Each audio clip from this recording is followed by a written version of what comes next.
Salutations, nerds. I'm Rick Y, the wise guy.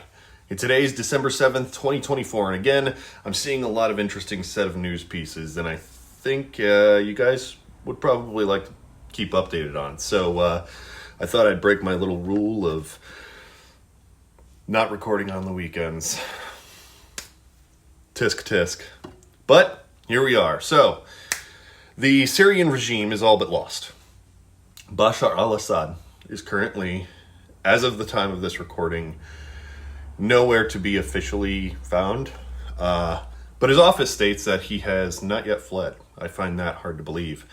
United States forces believe that he has already left, but I don't have any corroborating information on that. What I can say is that our forces have stated that they believe that the Assad regime will be done within the coming days, as I alluded to in my last update.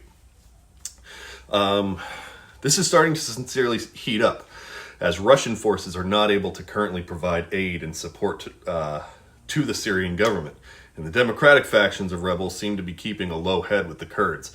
What I did not mention were the forces that were currently closing in on the capital of Damascus, and that's where this whole kind of ordeal may take a more complicated direction with a lot of you. We'll probably stay out of this as a country altogether, maintain an enemy of my enemy is my friend approach until a lot of the dust settles, and it's probably best.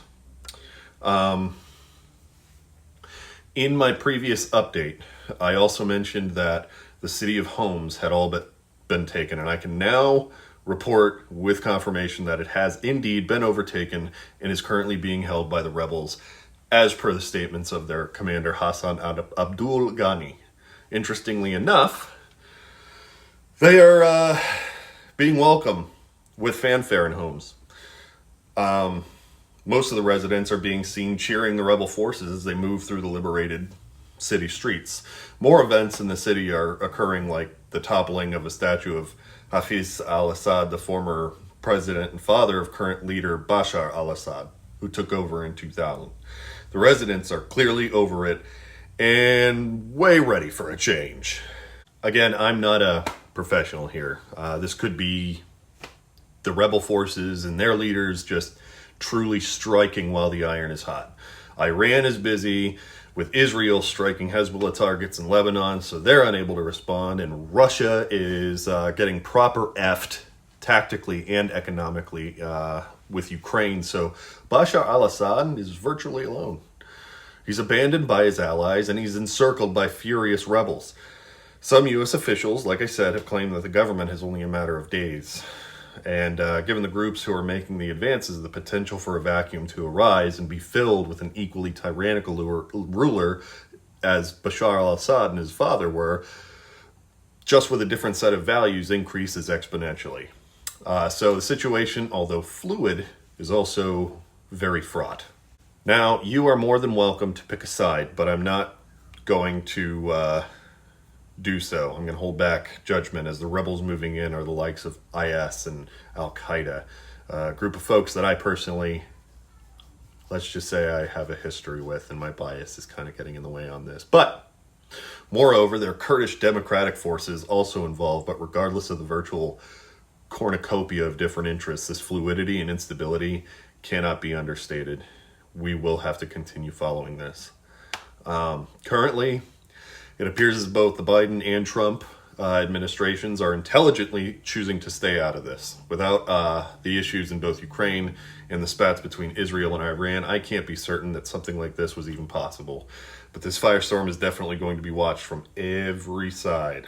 There's even word that the Turkish leader, Erdogan, also helped with logistics and possibly intel when it comes to the recent operations. I will say that I will continue to keep bringing you these deets, because no matter the outcome, one way or another, it's going to shake geopolitics moving forward.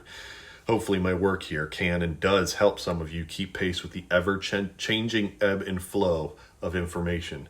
I understand sometimes it can be really overwhelming and you just kind of want to stay out of it. You can't, unfortunately.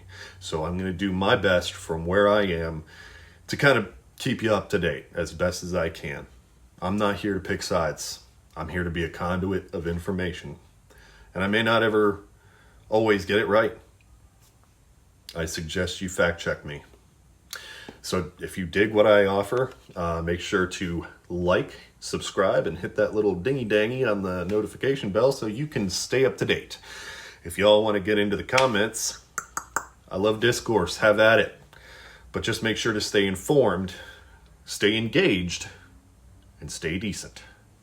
Deuces!